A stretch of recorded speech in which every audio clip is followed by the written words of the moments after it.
Hi, everyone. Welcome to the Silver Years. My name is DK, and I'm very happy to be here, and I humbly thank you for joining me. Today is a new segment of My Story Time. And for those who don't know, My Story Time is where I tell my story, unscripted and unedited, as a way to counter the ever changing official narrative of history, his story. Because no one, not even AI, artificial intelligence, can tell my life story as a direct reflection of the times in which I lived better than me. And this is where I'm telling it. Now, the story that wants to be told today is coming in from 1994. And it begins during a layover at the Salt Lake City, Utah airport, um, with flights coming into Whitefish, Montana. Now, this is connected kind of to that time frame, but this story I don't think is in my book, Living the Big Sky Life, because I'm not here to repeat those stories. This is about a beautiful surprise on Mother's Day. And I think Mother's Day is just passed. When this is posted, Mother's Day will have just passed. So it's about a beautiful surprise I received for Mother's Day. It was a gift organized by my friend Sunny, who's in my book Big Sky, to celebrate Mother's Day. Now, Sunny was a mother too. I was a mother, and I didn't know about the surprise until I went to pick her up at the Kalispell airport at midnight because all of the flights arrived at midnight. And when she arrived and walked off the plane, she was standing next to her was my mother and my mother-in-law at the time. My mother was coming in from Orange County, California, and my mother-in-law was coming in from Durango, Colorado. So Sunny had some really fun, interesting stories to tell, but what she did ultimately was coordinate the arrival from these two airports, and they all converged into Salt Lake City because all flights. Sunny had a son who was an employee of Delta Airlines, so she had access to passes that she could use. And she did take me on occasions to different places for business and this and that to help her out using these passes. So what she had done was taken two of these passes and flown in the mothers for a beautiful weekend to celebrate all of the mothers for Mother's Day. And it was a beautiful surprise for me because I didn't know it was coming. So she used these passes, and my mother-in-law, who it was really a surprise seeing her come, but how nice it was. So my husband at the time, chef, got to see his mother for a Mother's Day weekend. But the funny part was Sunny, who was a world traveler. I mean, she had a business in Italy. She traveled the world. Um, and I talked about what she did. She worked with Haute Couture and all of the designer labels, but she traveled the world, so she was a very seasoned traveler. And my mother too has traveled the world a lot, so my mother was a pretty seasoned traveler as well. But this when they arrived, Sunny couldn't stop laughing. My mother really entertained her a lot.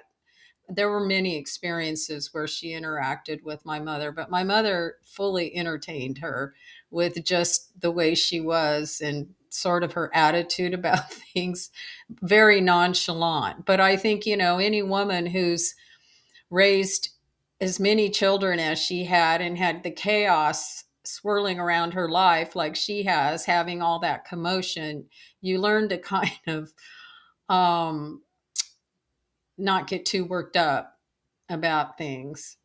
So when they all arrived in Salt Lake City, I think my mother-in-law had come in from another, they had arrived in one concourse, and I think Sunny had flown in with my mother, and then my mother-in-law met, they all converged into Salt Lake City because Salt Lake City was the hub for Delta. There were never any direct flights into Kalispell, Montana. You always had to go through Salt Lake City, and then you would stop in Missoula, and then at the last stop would be Kalispell. So all those flights would arrive and at least this was how it was when I lived there. What their scheduling is today, I don't know.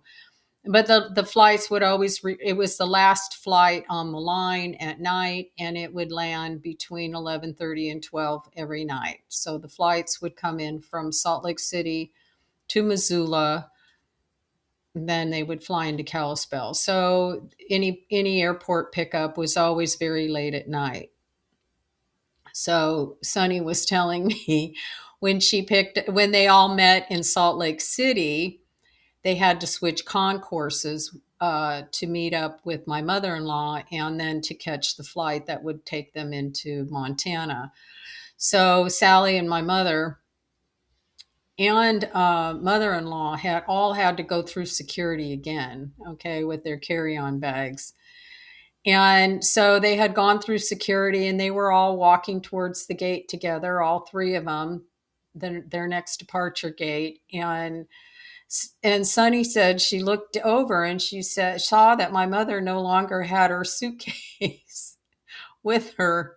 And she looked at her and said, "Where's your bag?" And she said, and she couldn't stop laughing because my mother was so, "Oh, I must have left it. I must have left my bag at security." So she couldn't stop laughing at just her nonchalance about it. And it's like, oh my God, most people would have been panicking and freaking out and oh my God. And so they just kind of cruised on back. And of course their bag was waiting for her like it always is. I Not that my mother forgets her bag all the time because she like I said, she's been a world traveler. She's traveled a lot.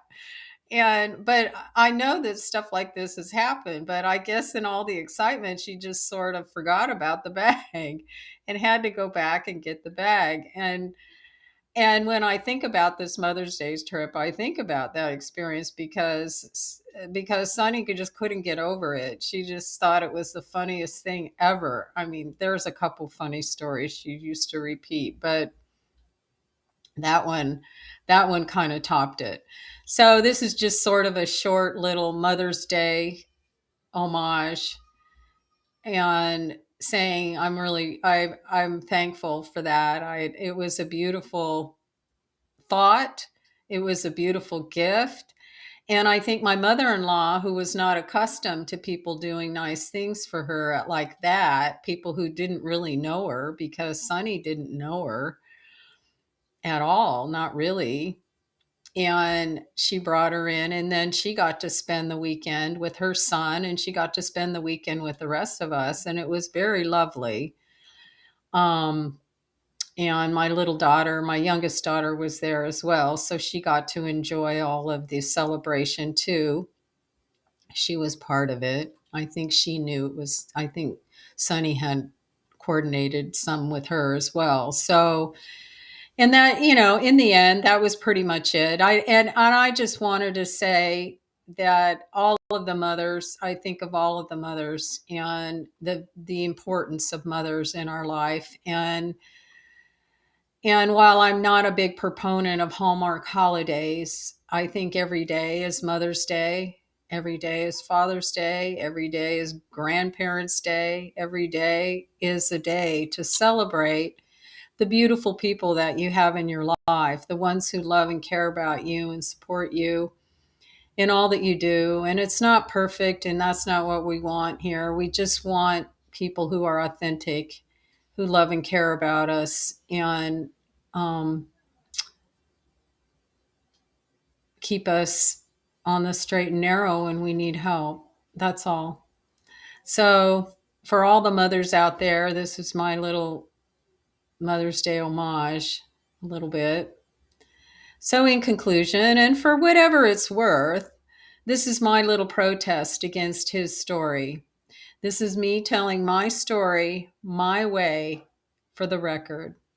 It's my story, and I'm sticking to it. And I would love to hear your stories as well. So please feel free to share your stories in the comments. Until next time, be well, choose love, and thank you. Thank you for listening. Goodbye for now.